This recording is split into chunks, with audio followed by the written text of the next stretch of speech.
guys, it's David, and welcome to another episode of Right Politics. So I wanted to talk about some things I've been putting together ever since I was 15, and things I really believe about the Affordable Care Act under Obama, the one he signed in 2009.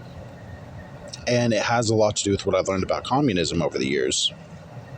So, what happens in a communistic society like Cuba, the Soviet Union? Well, what happens is they are a very anti-marriage, very pro-atheist state. They want the church to be dissolved because church brings structure, and a structure brings a strong family. And if there's a strong family, there is more independent thinking and more independence from the government. So along comes Obama, and he wanted to just you could say it like, you know, how they want to reimagine the police these days. He wanted to reimagine the family and the family unit. It wasn't as extreme. Nothing wasn't extreme back then. The extremes that we see today, it was just like the tip of the iceberg. 90% was underwater, and everything that we believed Obama had to say, I mean, we as Americans had, you know, Republicans were skeptical, but as Americans, people thought he was the guy for the job. That's why they elected him. But when he signed the Affordable Care Act that reduced work to part-time, it was to undermine the fabric not only of society, but of the household, because a man who is 18 to 35, who cannot have a full-time job, cannot get married and support a family. And if he does, he is not the breadwinner. He is a co-breadwinner with his wife. So what happens if a man wants to marry a wife who's in college and has a zero income? Well, he has to work his part-time job and then another part-time job. So in my generation, everyone had two part-time jobs because the idea was you can't get more than 30 hours a week for one job. You have to combine them both. So even before there's Uber and Lyft, people had to go and do lawns in addition to their job. And the reason why that's so horrible is the American people fought back. Companies and corporations are not stupid. They knew that these opposing our American values through the Affordable Care Act was going to cut every ounce of profit they could make out of an employee. So instead of doing what the liberals wanted, the side B of what they wanted were the corporations to pay their fair share and actually give these people health insurance, which they did not do because they are capitalists. So instead of doing what the liberals wanted them to do on side B, was they just made millions and millions of Americans part-time. And millions of young people were not incentivized to be the breadwinners of their household. That's why my generation stayed inside of their parents' basement until they were 30. Because it took until they were 30 to realize, wow, every job is part-time sucks and you can't actually make a living. Well, that's the way politics Only in America can you have a job because and it not be takes enough a fifth grader to realize in America, that the richest country we are in the living world. in a banana By the republic. time it hits and them, everything they is basically find a full-time job so politicized after that years now of searching, there has and to then be they're able to support their families. What happens if a wife has children? It takes them out of the workforce like 70% of the time. It's not a picnic when, you know, only one person has to work unless that person has a really high earning salary. So I believe it was a targeted communist move that was to destroy the family unit, to make individuals so powerless and so weak that they would not be able to survive on their own. And I talked about this a lot in another video, that the Affordable Care Act was fundamentally to destroy the American dream. It always used to be, even immigrants, or if you were born here, you could graduate high school, get a job as a plumber or electrician, and you can be a full-time employee, and you can make his father enough not only to support yourself from his but shell to support a companies wife and a kid, that or were kids, multiple receiving kids. funds And that's from the another biggest thing. The birth climates, rate has China plummeted and Russia. because there are so little people who are wanting to have a child because they're worried about the expense. They hear numbers like it's going to be $1 million for that child in their lifetime, which is highly inflated. I don't think it's that much, but you get the picture. So young people are not incentivized to have kids. They can't afford to support themselves, let alone support a wife. And that's another thing why this whole thing is pushing towards communism. Is in communist countries, people don't get married and they do cohabitate. So they do it because there's no private property and everything's run by the government. And the little that you do have left over, the scraps, you have to share, hence commune.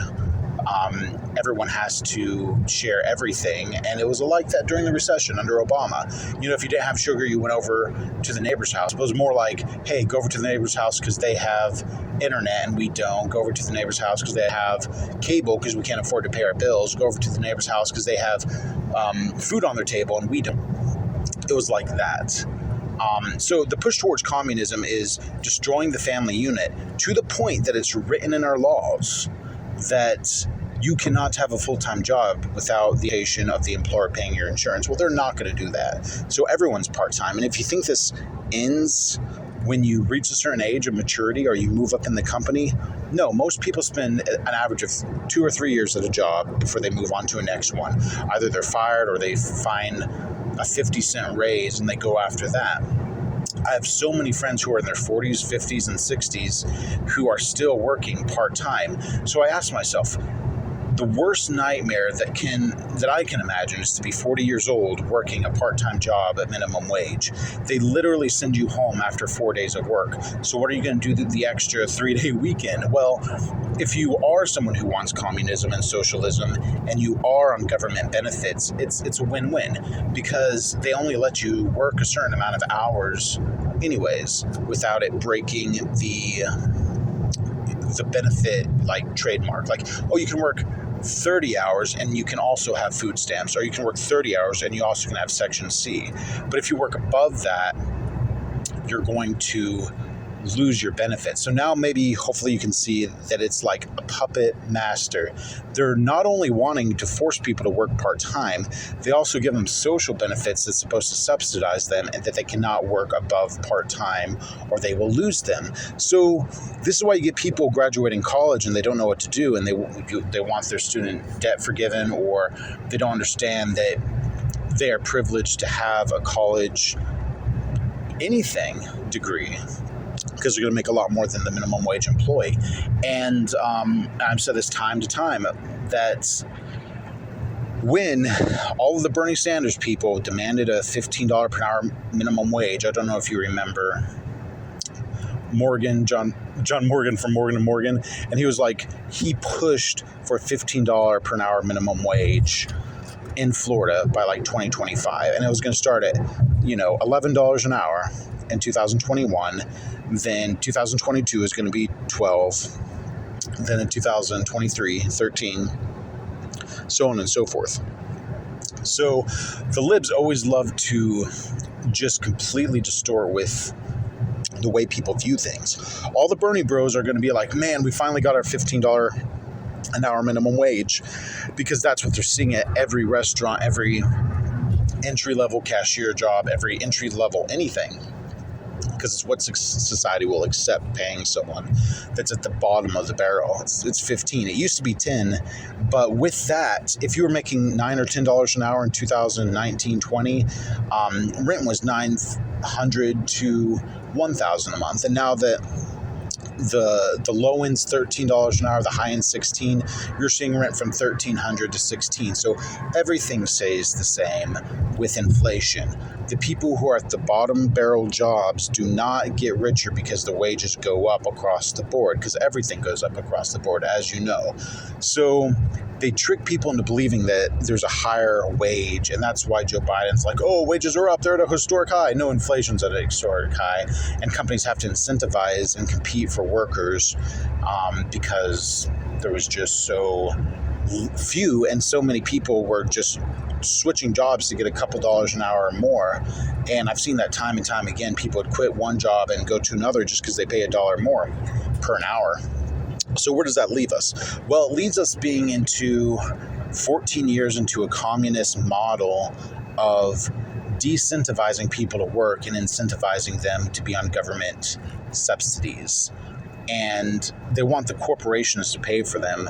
But what ended up happening under Biden is everyone's paying for them, because in addition to record high inflation, you might make 30% more in your job, but you're spending 40% more on everything else in your life. That's why credit card debt is at an all-time high, and student loan debt's at an all-time high, because people just aren't paying it back. They're not paying back anything because they can only afford to survive, and they're doing all these gig work, just to survive. So back to the marriage side.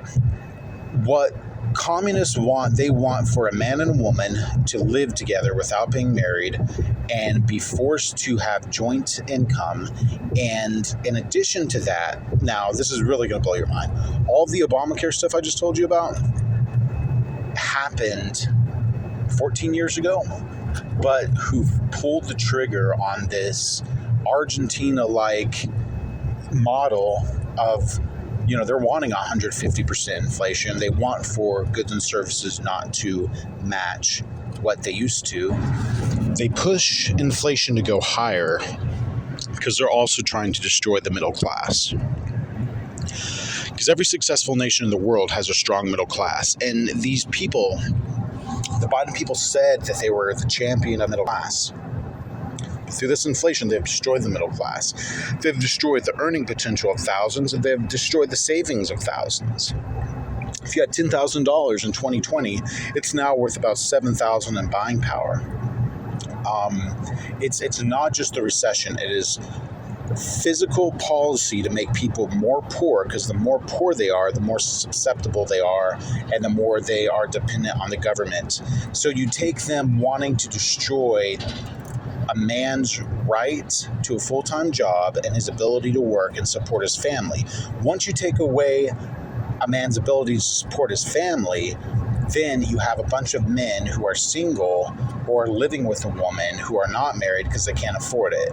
And then that's where the breakdown continues, kind of like Mortal Kombat, finish him, is when they take these Americans who voted for Obama, who lost their full-time jobs, who cannot support families because they're working part-time, and then they bring them up in a society where it takes two incomes. All of that is pushing towards communism and socialism. And socialism is more cool, but communism, people are scared of that even on the left. They push people to need 5 roommates or a mother and a father to take care of their kids, working without getting married. We already covered that. But this is the key. Now, inflation has caused the people who are barely holding on to just lose everything. They lose their things to pawn shops. They rack up tens of thousands of dollars worth of credit card debt. Most people have credit card debt that is worth a college degree. The amount of money that they have on their credit cards in debt is worth a college degree in a 4-year college. That's how much debt they put on in the last 3 years. That's why they're wanting a change politically. So when the middle class is weak, the politicians are strong. They can promise you the world. They can promise you everything. Robert F. Kennedy said that if you vote for him, he will help you buy a house. So the weaker the individual, the more adored the politician. And it's happens in the Democrat Party. They keep on electing Democrats to get them less and less, promising them free stuff, but they give them and deliver less. It's like you can write someone $1 million check. If they can't cash it at the bank, it's just a promise. It's like buying a lottery ticket. Like, good luck.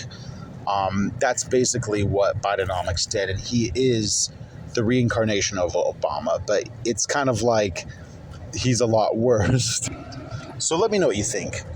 I really want to know what you think, because I believe that the reason why people are struggling so much is not just because of inflation, but because this was all part of a master plan that started in the Obama years and has gone to the radical left.